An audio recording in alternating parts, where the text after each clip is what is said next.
जय श्री राम, जय माँ काली। सनातनियों, आपके चरणों में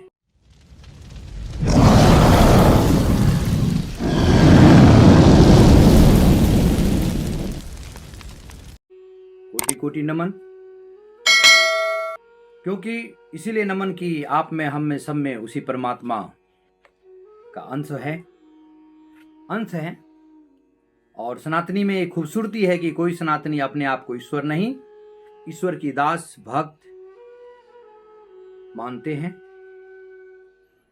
लेकिन और राम मंदिर बनने से बहुत खुश हैं, आनंद उठा रहे हैं, घर से भी जाके भी। लेकिन कुछ दोगले हिंदू हैं जो हिंदू हो करके भी राम मंदिर के विरुद्ध में खड़े हैं। इसलिए हम उनको दोगले कहते हैं। और कुछ कबीरपंथी भी हैं जो एक नंबर के दोगले हैं। सनातनी होकर के, विष्णु भगवान के वैष्णव धर्म अपना के, फिर भी वो राम के मंदिर का विरुद्ध करते हैं। वो तो राम का भी विरुद्ध करते हैं, कृष्ण का विरुद्ध करते हैं। उनका तो पता नहीं, जीवन ही बीत जाएगा विरुद्ध करने में। लाभ तो कुछ होने वाला नहीं, हानि के सिवा। हम तो कबीर के विरुद्ध नहीं करते हैं। खैर, तो उनकी मानसिकता है। लेकिन सनातनियों में आपके लिए कहता हूं, जो आदमी हमारे सनातन संस्कृति को छोटा कहे, ऐसे लोगों को बायकॉट कीजिए, दूर कीजिए। जिस समाज में आप जीते हैं, अगर ऐसे करें तो उनसे नहुका पानी तक बंद कर दीजिए। क्यों रखे हम? हमारी संस्कृति और सभ्यता के ऊपर अगर कोई प्रहार करे तो हम क्यों बर्दाश्त करें? मैं आपसे एक चीज कहता हूं, सनातनी हिंदू होते हुए भी राम मंदिर या सनातन के संस्कृति पर प्रहार करते हैं, अभद्र टिप्पणी करते हैं। कोई कहते हैं कि हम चमार जाति के हैं तो हम भीम वाले हो गए, इसीलिए करते हैं। परंतु भाइयों, सबका जड़ एक ही है, वही ब्रह्मा, संसार उसी का बनाया हुआ है। और सब में जो प्राण है वो परमेश्वर ईश्वर का है। अब मैं आपको बताता हूं कि ये लोग विरुद्ध तो करते हैं। सनातन में हिंदू होते हुए विरोध करते हैं। एक बात बताइए आप लोग, क्रिश्चियन के धर्मों पर विरोध करता है? मुस्लिम क्या मस्जिद या कोई मजार वगैरह जो है इस पे विरोध करता है? इनके मजारे होते हैं, इनकी भी आस्था जहां जुड़ा है कि एक दूसरे पे विरोध करता है? नहीं करता। हमारे सिख भाई लोग हैं, क्या कभी गुरुद्वारे पर सवाल उठाता? नहीं उठाता। लेकिन दुर्भाग्य है, आज हमारे सनातन में जो हिंदू है, वो हिंदू के ही पीछे पड़ते हैं। इसीलिए हम कहे कि ऐसे हिंदू जो हमारे प्रभु राम और राम के मंदिर पर विरुद्ध करे, वो दोगले नंबर 1 होते हैं। उनको अपने उच्च ज्ञान का बहुत बड़ा विद्वान समझते हैं। ये एक यादव भी हैं जो लेक्चर देते हैं, भीम आर्मी में शामिल हैं, बड़े बड़े बातें करते हैं। लेकिन कहीं ना कहीं ये इनमें यदुवंशी की कीड़ा समाया हुआ है। अरे यादव लोग घमंड में जब कृष्ण भगवान आए तो बहुत घमंड हुआ। इतिहास गवाह है कि ऐसी मदरा बनाया और ऐसे शराब दिलाया गंधारी से कि आपस में यादव लोग, हम भी यादव हैं, लेकिन यादव लोग आपस में मर के कटमट मिट गए। मेरा कहना है भाइयों, घमंड किस काम का? और संस्कृति, हमारी सभ्यता, हमारी शिष्टाचार ये है कि हमारे पूर्वज कोई है, ये याद रखना। लेकिन कुछ कबीरपंथी और कुछ यादव भी और कुछ नपुंसक हिंदू भी अपने पूर्वजों पे सवाल उठाते हैं।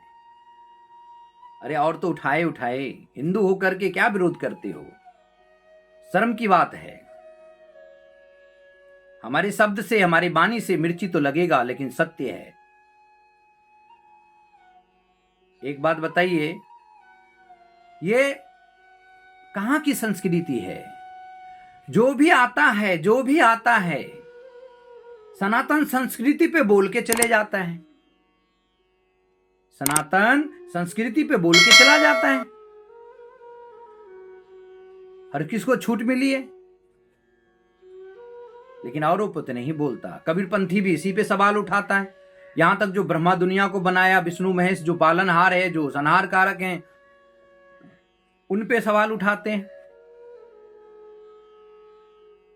और हिंदू में भी जो सनातनी हिंदू है, वो हिंदू हो करके भी उनको अपने धर्म का ज्ञान नहीं है, अपने खुद के ऊपर में मतलब टिप्पणी करते हैं ऐसे बोल के। भाइयों, ये दुर्भाग्यपूर्ण बातें हैं। हमारे में ही जो है ना, कोई दुष्ट लोग सब हैं जो रामचंद्र जी के मंदिर बन गए, प्रभु का मंदिर बने, उस पे भी अनाक सुना सवाल उठाते हैं। और चलिए, कबीरपंथी हो या रामपाल का शिष्य हो, ये तो कहता ही है कि डूब के मरा रामचंद्र जी। अरे भरूबा, मेरे प्रभु डूब के मरेंगे। जो अहिल्या को पैर से छू दिए तो अथी पत्थर को तो नारी बन गई, तर गई। बड़े बड़े राक्षस को धूल चटा दिया, रावण जैसे बलवान को ही धूल चटा दिए हमारे प्रभु ने। अरे मूर्ख, भगवान साकार रूप में आकर के भक्तों को सुलभ देते हैं। मैं रामपाल के शिष्य ले उनको मूर्ख कह रहा हूं। एक है पवन दास जो अक्सर वीडियो बनाता है, मैंने अगले वीडियो में भी दिया हूं। अक्सर वीडियो बनाता है, लोगों को बताता है कि रामचंद्र जी डूब के मर गए, असली राम तो रामपाल है। बताइए भाइयों, ये अंधे को अंधा मिलावे राह बतावे कौन। बहुत रामपाल के शिष्य लोग कमेंट भी करते हैं। आजकल तो यहां तक हो गया कि सारी ग्रुप में जुड़ के चालू है, इन लोग का ज्ञान गंगा बांट रहे हैं फ्री में।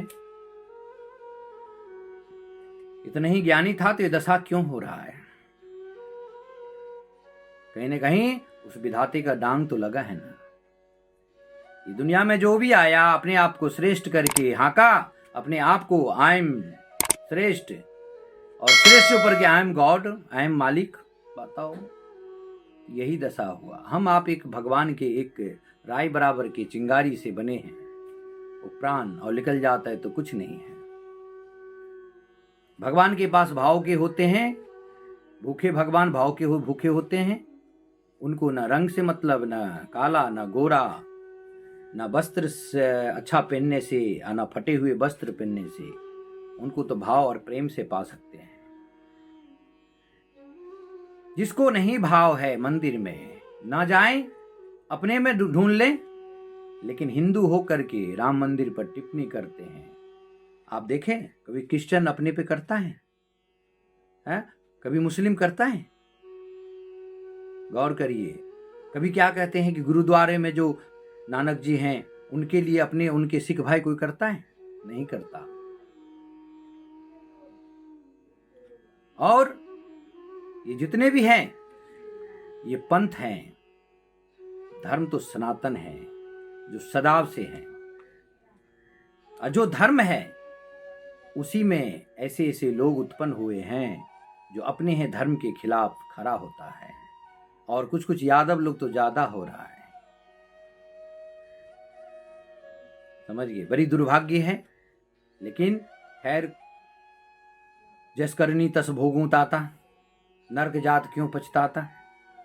कर्म तो हर इंसान के साथ में जाता है भैया। लोग कहते हैं ना, मरने के बाद कुछ नहीं जाता, जाता है।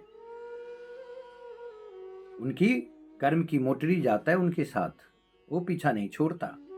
इसीलिए तो विधान बना दिया, विधि विधान और विधाता विधान बना दिया। इसीलिए उससे कौन बचेगा? जय श्री राम, जय मां काली।